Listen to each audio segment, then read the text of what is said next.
Event 2, we have rowing, pistols, and freaking heavy hang cleans. So we're just gonna talk about the pistols. Pistols I don't talk too much about because I suck at them, but there are a couple tricks you can use to make them a little better. And this kind of goes for the people that maybe don't have good pistols yet or are trying to work up to them and actually made it to regionals. This stuff kind of happens.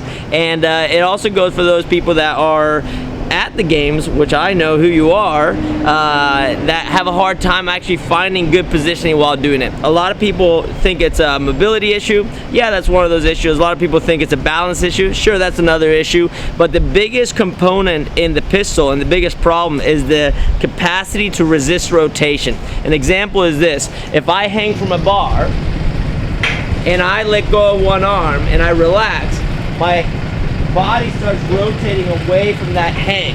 That rotation away from that hang is internal rotation. If you look at my legs right now, when I pick up one foot, what's happening is this is unilateral loading.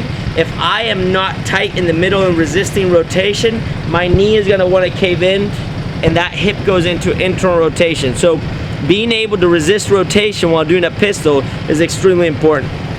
If you've hung out with Yami Tikkanen out in London, one of the things that he coaches when he does pistols, he says, as you initiate the pistol, see if you can rotate into that movement. That rotation into that movement is not just gonna get your hip to load up a little bit better, but also it creates external rotation from the hip down and it gets you into that nice squatting position that we've talked so much about. So that's number one, can you resist rotation? For those that do not have pistols, one very simple thing to do is go on a box.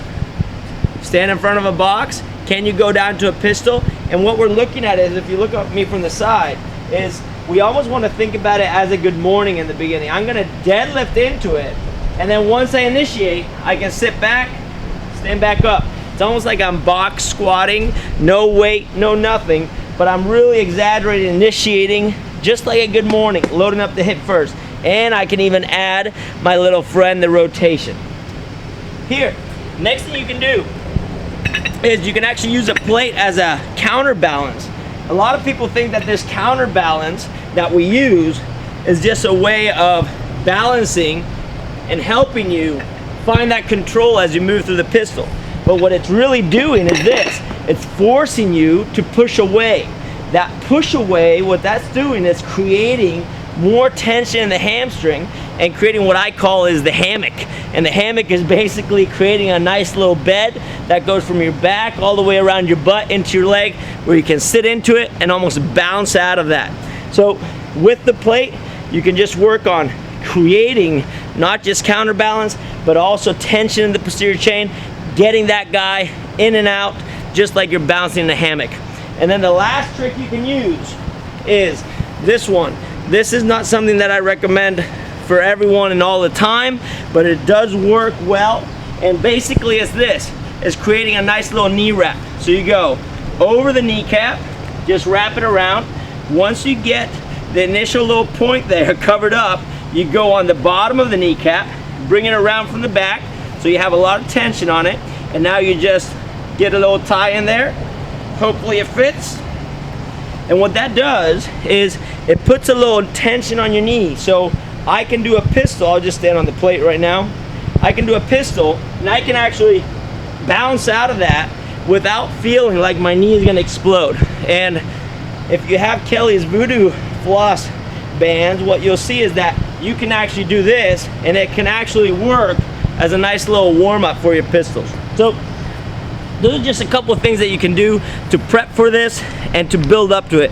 If you start with a fat band, you're gonna have a lot of help. Start working down into something a little bit smaller and softer, or just don't tie it so hard. And eventually what you'll find is that the knee is just an assistant of the movement. Everything is happening in the hip, and all of a sudden you have this little trampoline that's bouncing out of the hole. So those are the little things to think about.